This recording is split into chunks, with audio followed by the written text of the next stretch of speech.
Assalamu alaikum wa rahmatullahi wa barakatuh.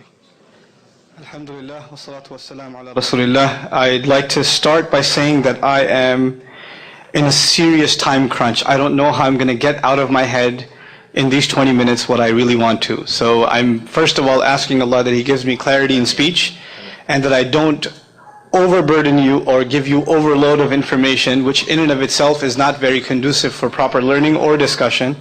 Even if I get to communicate not everything that I intend to, even if I do 10% of it, I'd rather it be done properly than me, burdening you with way too much information. I wanted to divide this conversation into two halves. The first of it kind of theory and introduction, and the other some practical examples that would be easy for anybody to understand. I know the vast majority of people sitting here in the audience are Muslims. I can see that very clearly. You're not very easily, it's very easy to distinguish you. But at the same time, distinguished Muslims, right? Anyway, but anyway, I think my priority is going to be the non-Muslim audience here. So if you don't hear me use a lot of traditional terminology, I'm giving you a warning ahead of time. It is not a deviation. It is simply a courtesy to those who are not familiar with Arabic terms and may not be as accustomed to that kind of lingo. We say those kinds of things among each other, alhamdulillah, mashallah, sallallahu alayhi wa sallam, etc., and we say them, and the ones who are not Muslim are like, what did he just say? And so we're going to try to take it as easy as we possibly can. The first thing, introductory comments and just setting the groundwork for this discussion.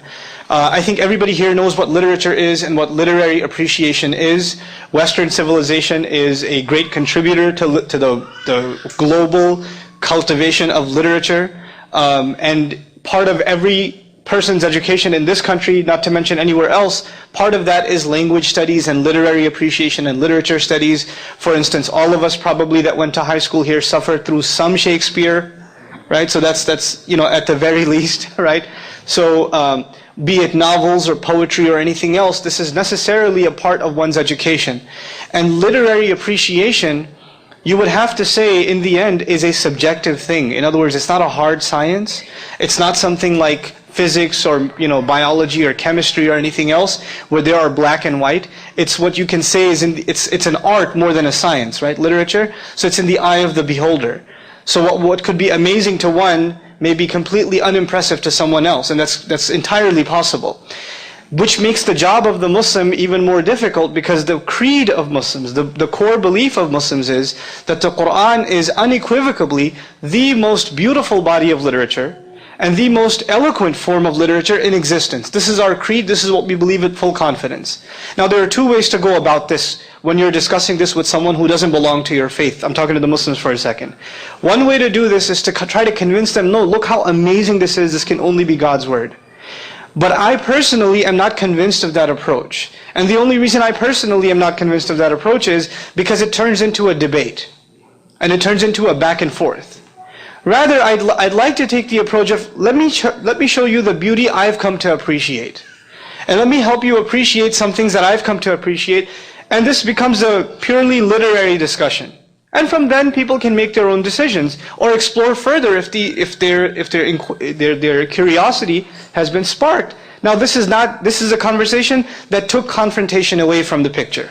It's entirely inquisitive and it's entirely informative. So that's the approach I'd like to take, inshallah, or God willing, okay, inshallah, in discussing the literary aspects of the Quran. And the first and the most important, almost puzzle that we have to deal with is that when we think about literature, we think about things that are written. Isn't that true? You think about a book, you think about a novel, you think about voluminous texts, etc. Things that are documented, written, and published. And when you think about written works, certainly it's not the case that when a written work comes out that you publish the first draft. That never happens.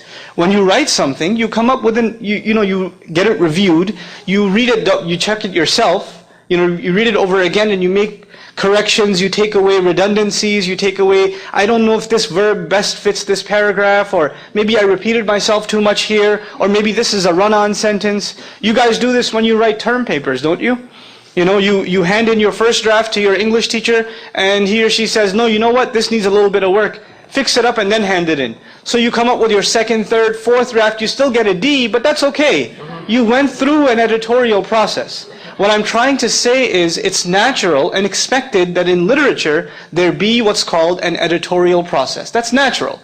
That's why even in the best-selling books, on the first page you have this foreword where the author is, or acknowledgements rather, where the author is saying, thanks to my uncle, my cousin, my professor, my this, my that, or the other, who all told me I can't write for my life until I finally fixed this book up so I could sell a few copies, right? But there's this acknowledgement of the editorial process. Now, the reason I'm mentioning all of this and not going to the Qur'an directly is the Qur'an was delivered to its first audience not in the form of literature. It was delivered to them in the form of speech. It was in the form of, it's an oral tradition. Now what's the fundamental difference between written communication and oral communication as I'm engaged in with you right now? Probably as we speak, I've probably thrown in a number of run-on sentences. And if I was looking at a transcript of my own of this speech, I'd probably have to edit it.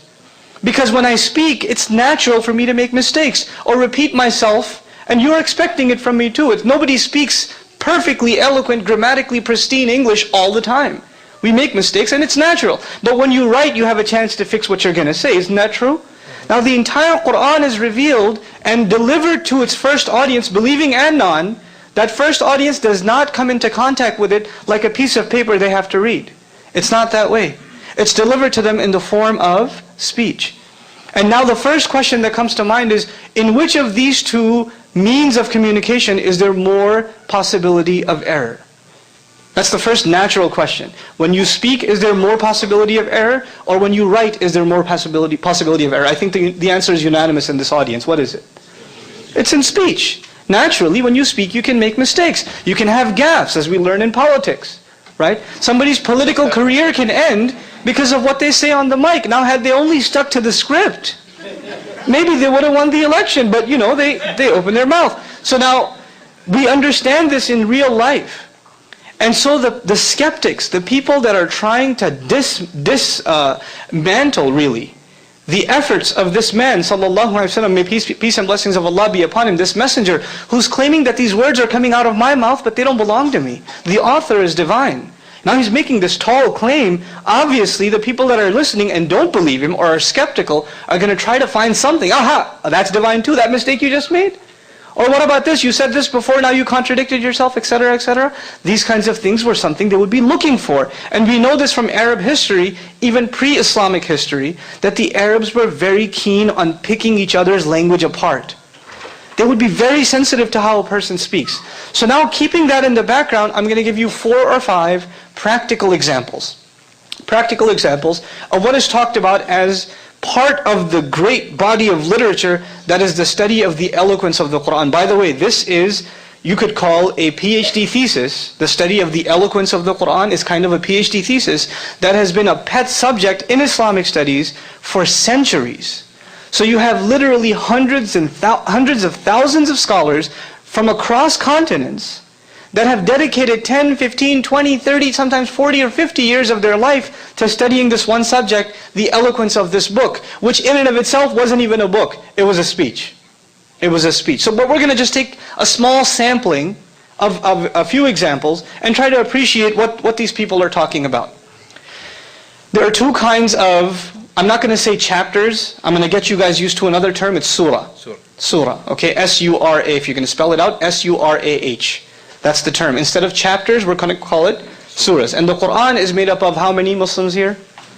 114 surahs. We're not going to say chapters. Now the reason we don't say chapters, by the way, how much time do I have left? I need to keep track of mine.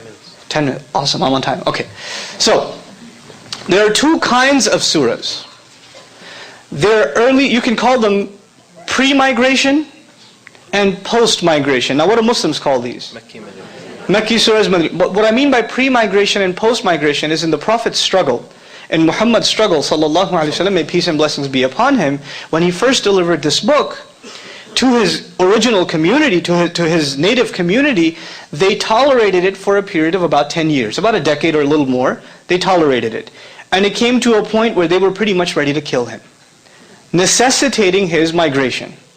So there are portions of revelation that are pre-migration, and there are portions of it that are post-migration. If you want to put proportions on it, about 2/3 of the Qur'an is pre-migration, and about 1/3 of it is post-migration in terms of just volume in surahs, okay? Now, I'm going to talk to you about the biggest surah of the Quran. That's what I'm going to talk to you about first. The biggest surah of the Quran. Now, what is it, folks? Yeah, this is surah number 2. Surah number 2. And surah number 2 is made up of how many?